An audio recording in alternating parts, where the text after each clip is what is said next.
حضرت سالم بن عبداللہ بن عمر، امام ابو نعیم نے لکھا ہے اس کو۔ حضرت سالم بن عبداللہ حضرت عبداللہ بن عمر کے صاحبزادے، اور جو تسلسل آ رہا ہے نا صوفیاء کا، اس جماعت کے سرخیل ہیں، اہل ذکر تھے، اہل وجد و سرور تھے، کیفیات والے لوگ۔ حضرت سالم بن عبداللہ رضی اللہ تعالیٰ عنہ طواف کعبہ کے لیے تشریف لے گئے حرم مکہ میں۔ تو طواف آپ فرما رہے تھے تو اللہ تعالیٰ اپنے نیک بندوں کی محبت لوگوں کے دلوں میں ڈال دیتا ہے۔ لوگ دور دور سے آتے، آپ کی دست بوسی کرتے، دعا کراتے۔ خلیفہ کو کسی نے بتایا کہ حضرت سالم بن عبداللہ آئے ہوئے، وہ بھی چلا گیا۔ اور جب اس نے دیکھا نا بڑا رش ہے تو وہ انتظار کرنے لگا۔ حضرت طواف سے فارغ ہوئے، 8واں استلام جب کر لیا تو آگے بڑھا، ہاتھ ملایا، کہنے لگا جی میں گورنر ہوں، خلیفہ ہوں مکے کا۔ اب نے فرمایا تو میری باتوں کی سمجھ آ رہی ہے آپ حضرات کو؟ کہنے لگا جی میں یہاں کا خلیفہ ہوں، تو میری یہ خواہش تھی کہ کوئی حکم ہو تو آپ بتاتے، میں پورا کرنے کو حاضر ہوں، کوئی حکم ہو تو بتائیے۔ تو حضرت سالم بن عبداللہ رضی اللہ تعالیٰ عنہ اس کا چہرہ دیکھا تو فرمانے لگے کس نے گورنر بنایا تجھے؟ تو بڑا بیوقوف آدمی ہے، تو بالکل تجھے خیال ہی نہیں آیا، تو کیا کہہ رہا ہے؟ وہ کہتے ہیں پہلی دفعہ کسی بندے سے ملاقات ہوئی تھی، میری بھی ٹانگیں کانپنے لگی، یہ شخص کہاں سے بات کر رہا ہے؟ خودداری ایک بڑی اعلیٰ چیز کا نام، کس نے تجھے گورنر بنایا؟ کہنے لگا حضور کیا ہوا؟ فرمانے لگے یار تو بڑا ہی بیوقوف ہے، تو کیا سمجھتا ہے مجھے اللہ کے گھر میں آ کے بیت اللہ شریف کے دروازے کے سامنے کھڑے ہو کے یہاں آ کے بھی میں دنیا داروں سے سوال کروں گا، یہاں آ کے بھی میں لوگوں سے مانگوں گا؟ یہاں گردن کو جھکا دیتا ہے خیرات کا پتھر، جہاں میں مانگنے والوں کے سر کبھی اونچے نہیں ہوتے، یہاں آ کے بھی میں دنیا داروں سے مانگوں گا؟ کہتا ہے مجھے تو پسینے آنے لگے، جب میں فارغ ہو کے وہاں سے نکلا، باہر آ گیا، میں مسجد الحرام سے باہر میں سوچ میں پڑ گیا۔ تھوڑی دیر کے بعد حضرت بھی فارغ ہو کے باہر آئے، خلیفہ پھر آگے بڑھا، کہنے لگا حضور مہربانی کریں، اب تو خانہ کعبہ سامنے نہیں نا، ابھی کوئی حکم کر دیں۔ آپ فرمانے لگے چل ٹھیک ہے، تو نہیں باز آتا تو بتا تجھ سے دین مانگوں کہ دنیا مانگوں؟ کہنے لگا حضور میرے پاس تو دنیا ہی ہے، دین تو آپ کے پاس ہے۔ تو آپ فرمانے لگے جا پھر اپنا کام کر، دنیا تو میں نے اس سے کبھی نہیں مانگی جس نے دنیا بنائی ہے، میں تو اس سے بھی اس کا فضل ہی مانگتا ہوں، تو مجھے کون سا رستہ دکھا رہا ہے؟ میں نے اس سے نہیں کبھی دنیا داری کا سوال کیا، دنیا کا مانگ، تو کون سا رستہ؟ خودداری اختیار کیا۔ پتہ ہے لوگ ہمیں خرید کیوں لیتے ہیں؟ الیکشن میں بولیاں کیوں لگتی ہیں؟ اس لیے کہ کہیں نہ کہیں ہمارا کوئی ریٹ ہوتا ہے، کہیں نہ کہیں ہم الجھ جاتے ہیں، کہیں نہ کہیں ہم خرابی کرتے ہیں، پھر ہمارے ریٹ لگنے لگتے ہیں، پھر لوگ سمجھتے ہیں کہ کسی نہ کسی مقام پہ جا کے کسی نہ کسی شخص کو ہم نے قائل کر ہی لینا۔ دوستو بالخصوص نوجوانوں یاد رکھنا، جو لوگ محنت کے ساتھ آگے جاتے ہیں انہیں کم گرایا جاتا ہے۔ وہ اقبال کے بیٹے نے کہا تھا کہ ابا جی آپ تو لندن میں ہیں، مجھے پیسوں کی ضرورت پڑ گئی، اجازت دیں تو تھوڑا سا کسی سے قرضہ لے لوں، آپ کے نام پہ قرضہ لے لوں تھوڑا سا؟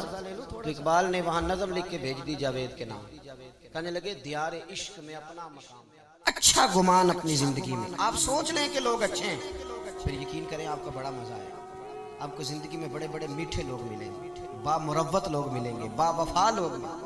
اخلاق اگر آپ نے شروع کرنا ہے تو سب سے پہلے ذہن سازی کریں، اور یہ بات لکھ لیں دل کی تختی پر کہ جب آپ اچھا سوچتے ہیں تو پہلا نفع یہ ہوتا ہے کہ رب آپ کے دل کو سکون عطا فرماتا ہے، اللہ آپ کو راحت دیتا ہے جب آپ اچھا سوچتے ہیں۔ حضرت بشر حافی رحمت اللہ علیہ کے بارے میں شیخ عبداللہ یافعی نے روض الریاحین کے اندر لکھا ہے، حضرت بشر حافی بہت بڑے درویش تھے۔ آپ کو پتہ نا آج کل لوگوں کو کامل پیر بھی نہیں ملتا، تو میں نے ایک دن کہا تھا، میں نے کہا 3 بندوں کا پیر کوئی نہیں ہوتا، ایک جو چودھری صاحب ہوتے ہیں ان کا بھی پیر کوئی نہیں ہوتا، اور ایک جن کی جیب میں پیسے زیادہ آ جائیں ان کا بھی پیر ہے۔ ناراض ہو گئے آپ؟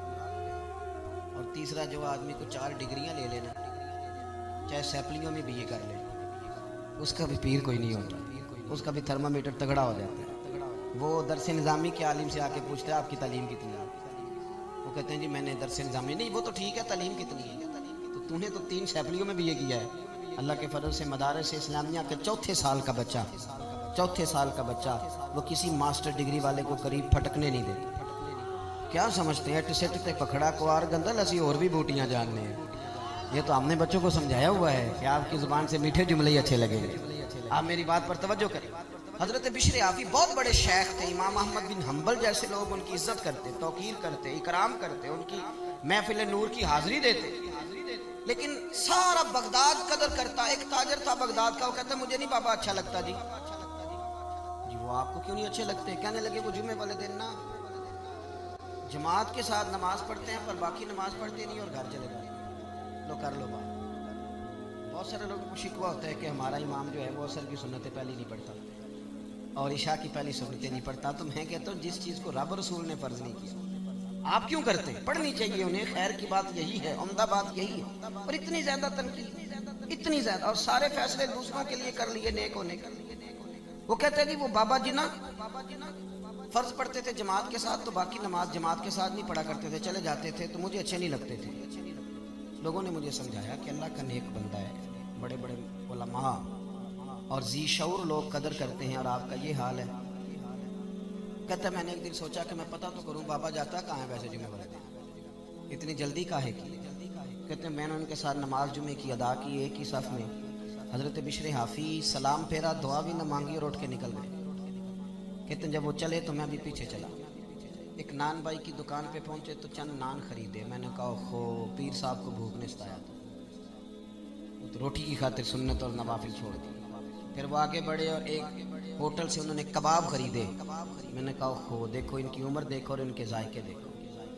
پھر وہ جب جنگل کی طرف بڑھے تو میں نے سوچا کہ یہ نا سبزے پہ بیٹھ کے اب کھانا کھائیں گے لوگوں سے چھپ کے، اور لوگوں کو بتائیں گے کہ روزے زیادہ رکھتا ہوں، میں تو عبادت میں رہتا ہوں۔ کہتے ہیں وہ جنگل کی طرف مڑے تو میں بھی پیچھے ہو گیا۔ چلتے چلتے نا حیران میں تب ہوا جب ایک جھونپڑی آئی، اس جھونپڑی کا دروازہ باہر سے بند تھا۔ بوڑھے شیخ نے اپنے کانپتے ہاتھوں سے وہ دروازہ کھولا، اور جب انہوں نے پردہ ہٹایا تو چارپائی پہ ایک بوڑھے بابا جی جو فالج زدہ ہے، مریض ہیں، وہ لیٹے ہوئے تھے۔ کہتے ہیں حضرت شیخ نے کھانا ایک کونے میں رکھا اور دوڑ کے پہلے بابا جی کو سیدھا کیا اور پھر جھٹ سے پیالے میں پانی لایا اور اپنے امامے کا پلو پانی میں ڈال کے تو بابا جی کا منہ صاف کیا۔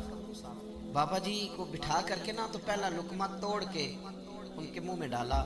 حضرت بشر حافی کہنے لگے بزرگوں معاف کرنا، آج جمعہ تھا، نماز پڑھتے دیر ہو گئی، روٹی لے کے آنے میں دیر ہو گئی، ابھی تو میں نے سنت بھی پڑھنی ہے، نوافل بھی پڑھنے ہیں، ابھی تو میری بقیہ نماز باقی ہے۔ وہ شخص کہتا ہے میں باہر کھڑا تھا اور میرا وجود کانپ رہا تھا، میں تھر تھر کانپ رہا تھا، میں کیا سوچتا تھا، یہاں کیا بن گیا۔ حضرت بشر حافی رحمت اللہ تعالیٰ علیہ کہنے لگے معاف کرنا، تو بوڑھے بابا جی کہنے لگے بشر 14 سال ہو گئے یار، میرے تو اپنے بھی مجھے چھوڑ گئے، 14 سال ہو گئے، روز روٹی لے کے آتے ہو، میں زندہ لاش ہوں، کب تک بیمار رہوں گا، کب تک آتے رہو گے، اب بس بھی کرو نا۔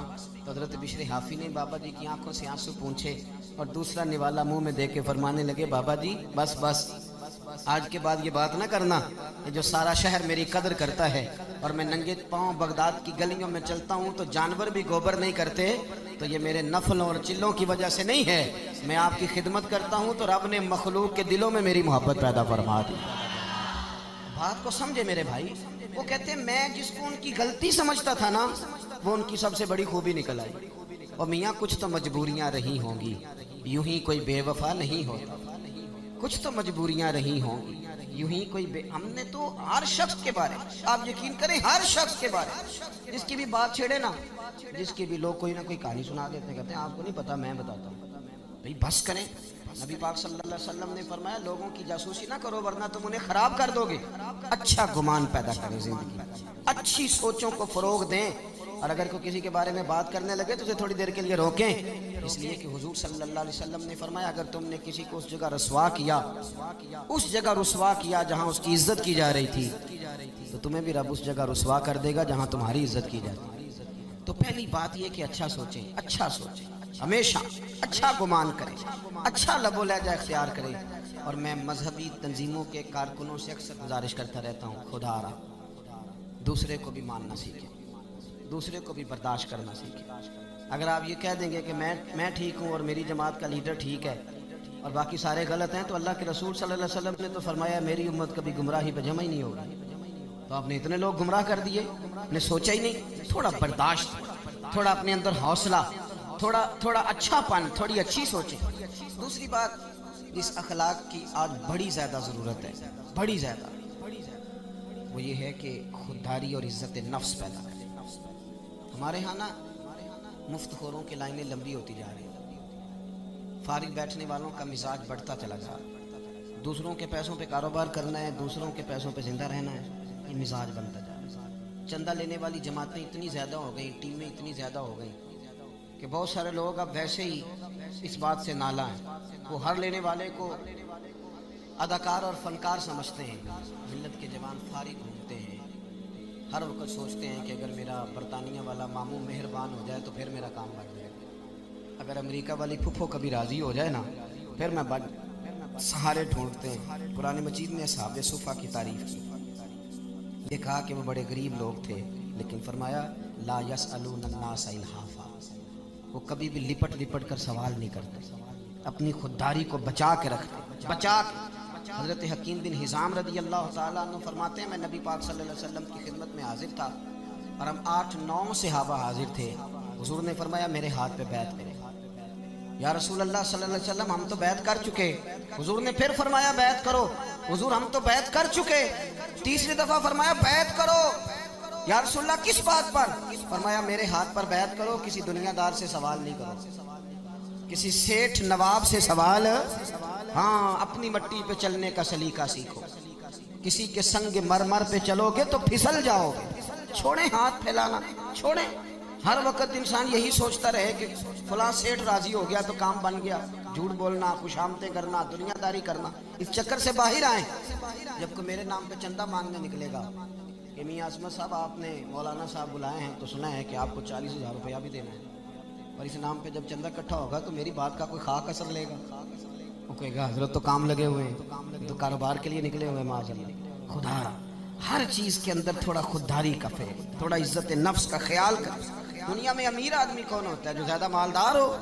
نہ بھائی، امیر تو وہ ہوتا ہے کہ جو رب نے اسے دیا ہو پھر اس پر اسے قناعت بھی حاصل۔ مسند امام احمد بن حنبل میں نبی پاک صلی اللہ علیہ وسلم سے حضرت انس بن مالک نے پوچھا حضور ذلت کیا ہے؟ فرمایا لالچ نہ کرنا، ذلیل ہو جائے گا۔ عرض کی حضور عزت کیا ہے؟ عزت کیا ہے؟ عزت کیا ہے؟ اللہ کے رسول نے فرمایا جو رب نے تجھے دیا ہے نا، جو رب نے تجھے دیا ہے اس پہ راضی ہو جا، اللہ تجھے عزت عطا فرما دے۔ چھوڑ دیں دوسروں کی جیبیں دیکھ، نکلیں اس دور سے باہر آئیں۔